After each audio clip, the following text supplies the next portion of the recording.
Hello everyone, welcome to आई के sir chemistry classes. आज इस वीडियो में हम लोग केमिस्ट्री के एक बहुत ही इम्पॉर्टेंट चैप्टर मोल कंसेप्ट की चर्चा करेंगे।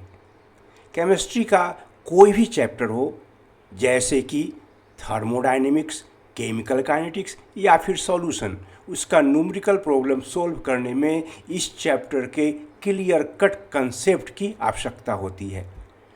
तो सबसे पहले देखें हम लोग व्हाट इज मोल।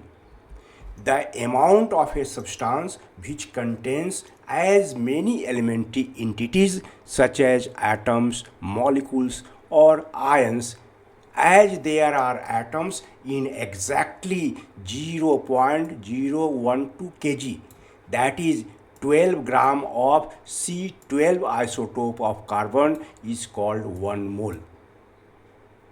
किसी पदार्थ का वह परिमाण जिसमें प्राथमिक कणों जैसे कि एटम्स, मॉलिक्यूल्स या आयंस की संख्या उतनी ही हो जितना कि कार्बन के C12 आइसोटोप के 12 ग्राम में एटम्स की संख्या होती है, उसे 1 मोल कहते हैं। यह परिभाषा डायरेक्ट नहीं है, थोड़ा सा घुमा फिरा के कहा हुआ है, लेकिन हम लोग देखें कि कार्बन के C12 आइसोटोप के 12 ग्राम में कितने एटम्स होते हैं, तो यह संख्या पाया गया है 6.022 इंटू 10⁻23 एटम्स। इसका मतलब क्या हुआ, कार्बन के C12 आइसोटोप के 12 ग्राम में 6.022 इंटू 10⁻23 एटम्स होते हैं। इसलिए हम लोग मोल की परिभाषा थोड़ा सा सरल शब्दों में इस प्रकार कह सकते हैं, एक collection of 6.022 into 10⁻23 particles which may be atoms, molecules, ions, etc. is called 1 mole.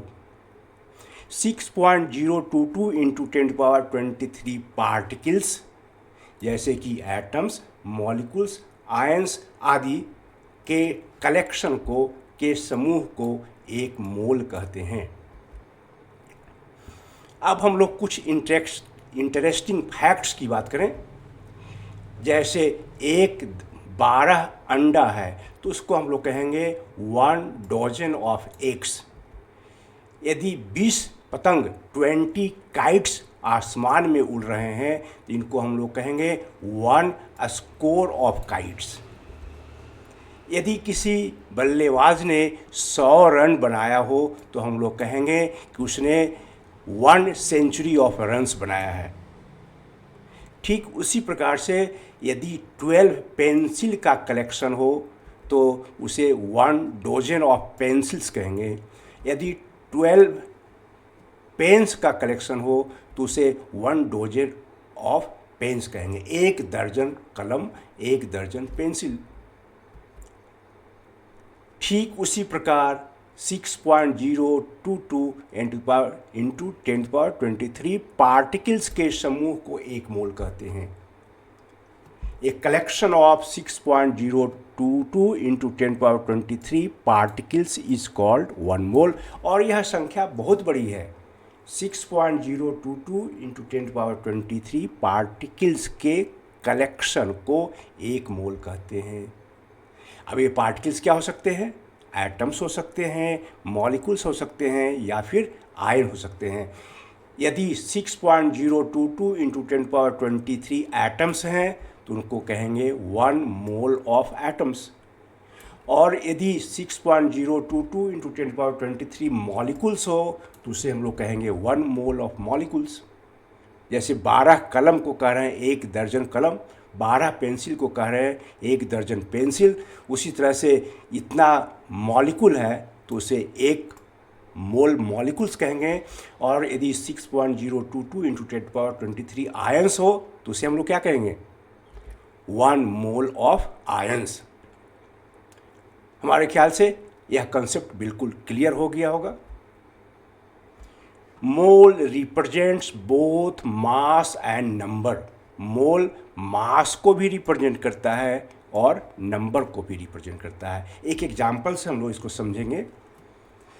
एक मोल मीथेन लिखा हुआ है कहीं पर, 1 मोल मीथेन, तो यह किस बात को रिप्रेजेंट करता है? मीथेन का फार्मूला क्या होता है? CH4। तो 1 mole methane represents 16 gram of methane. This is mass. It also represents number. 1 mole methane also represents 6.022 into 10 to the power 23 molecules of CH4। यानी मोल मास को भी रिप्रेजेंट करता है और नंबर को भी करता है। Now there is another term, molar mass. यह इंपॉर्टेंट टर्म है। The mass of 1 mole of a substance expressed in grams is called molar mass. किसी पदार्थ के 1 मोल के मास को यदि हम लोग ग्राम में व्यक्त करते हैं तो उसे मोलर मास कहते हैं। इसको डिनोट करते हैं mm, मोलर मास, और इसकी इकाई होती है ग्राम पर मोल। मोलर मास किसे कहेंगे? किसी पदार्थ के 1 मोल के मास को यदि ग्राम में व्यक्त करते हैं तो उसे मोलर मास कहते हैं। इसका नोटेशन है और साथ में यूनिट ग्राम पर मोल है। यहाँ ध्यान देने की बात है, the numerical value of molar mass of a substance is equal to its atomic number और मॉलिक्यूलर मास।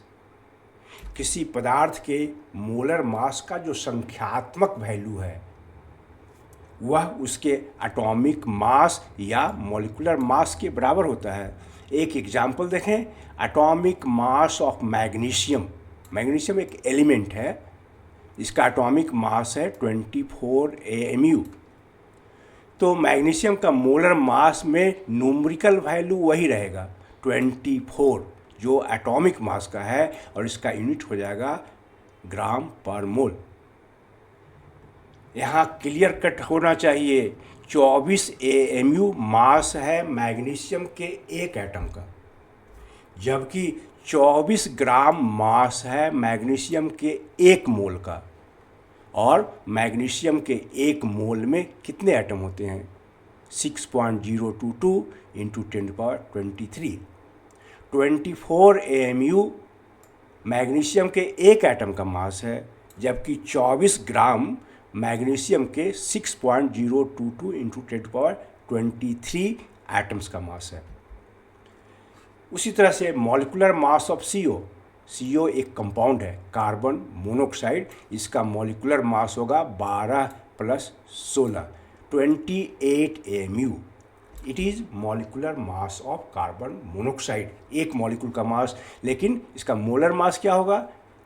फिर से इसका न्यूमेरिकल वैल्यू 28 ही रहेगा, जो किसका है?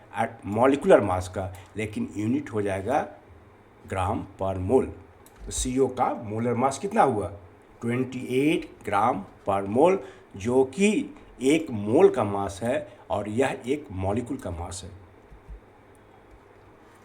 1 mole of an element generally represents its 6.022 into 10⁻23 atoms, while 1 mole of a compound represents its 6.022 into 10⁻23 molecules।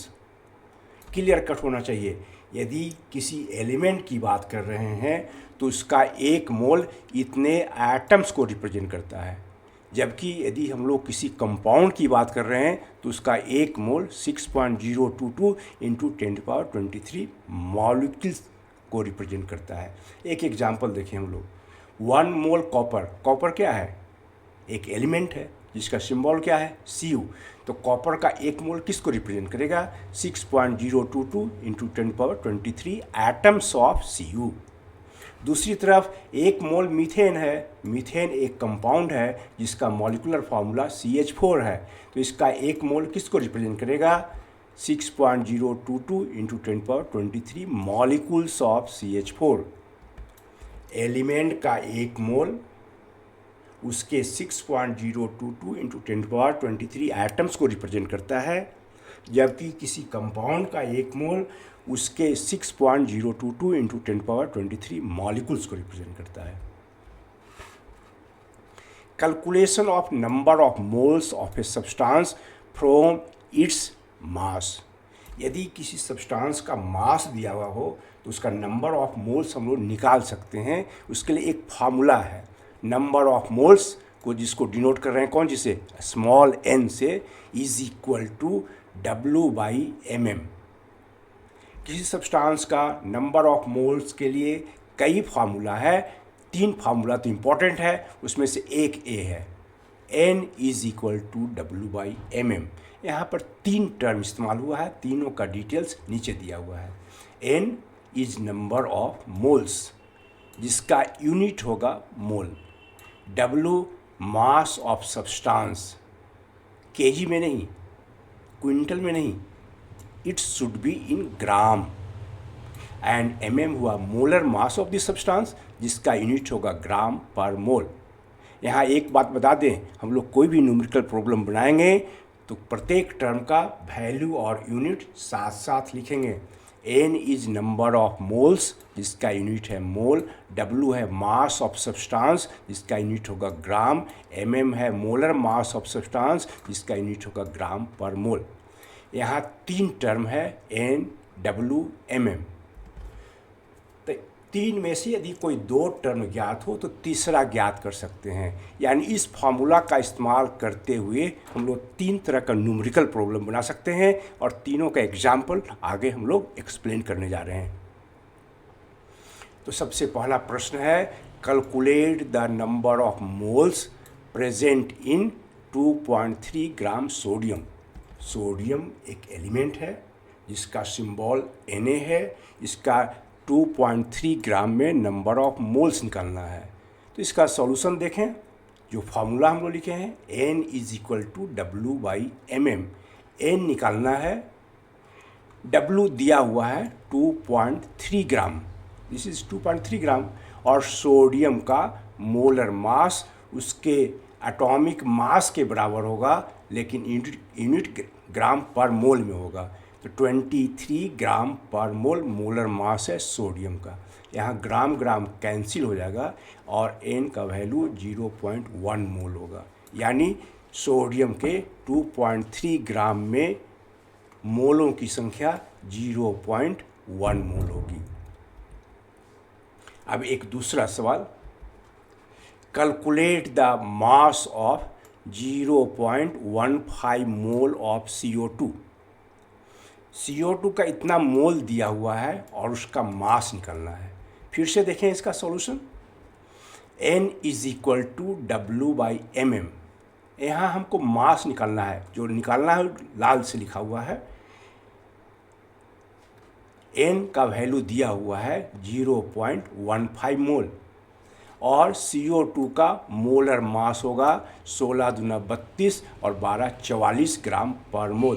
तो हमको W निकालना है, जो रेड से लिखा हुआ है, क्रॉस मल्टीप्लाई करेंगे, 0.15 मोल मल्टीप्लाइड बाई 44 ग्राम पर मोल।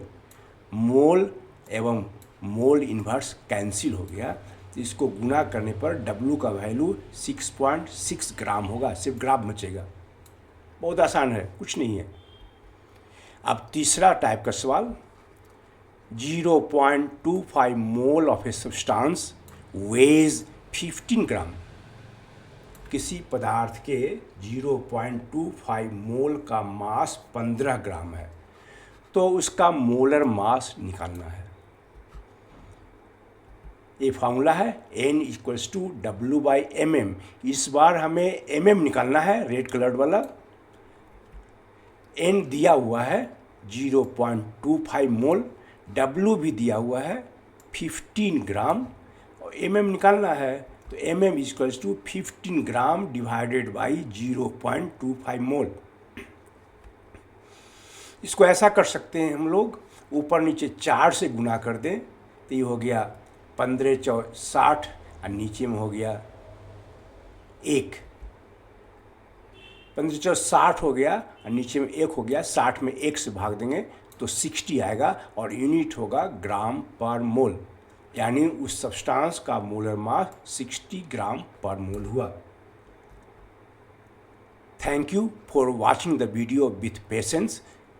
और यदि यह वीडियो आपको अच्छा लगा हो तो प्लीज़ एक लाइक कर दें, और यदि आप चाहते हैं कि यह सूचना, यह जानकारी आपके मित्रों तक पहुँचे तो उन्हें शेयर कर सकते हैं। और यदि आप अभी तक आपने मेरे चैनल को सब्सक्राइब नहीं किया है तो काइंडली सब्सक्राइब कर दें, ताकि इस तरह के इंटरेस्टिंग वीडियो की सूचना आप तक सही समय पर पहुंच सके।